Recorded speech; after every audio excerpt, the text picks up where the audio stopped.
From an outsider's perspective, WWE is the highest peak for any wrestler plying their trade outside of their hallowed squared circle, now completely covered in ads for Slim Jims and Daz Ultra. Getting there is only part of the journey. Being successful enough to stay there is something far more difficult. In truth, there are all manner of reasons that it may not work out for a performer once they reach the WWE.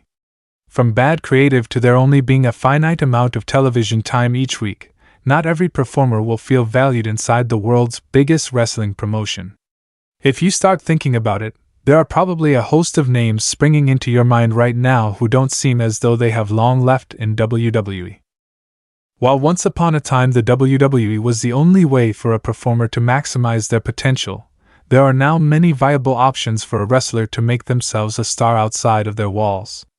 With 2026 quickly approaching, the following are the WWE performers who are likely to be looking for greener pastures in 2026. Starting with the most obvious candidate, AJ Styles has been openly telling everyone that 2026 will be his last year in professional wrestling.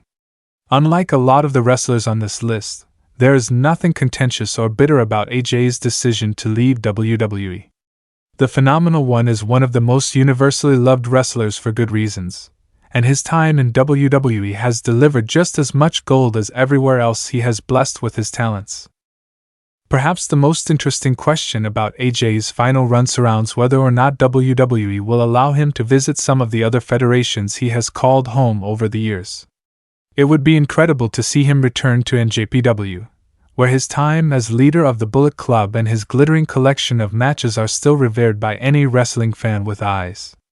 Add to this his recent appearance at TNA Slammiversary, returning to the promotion where he is arguably the biggest legend.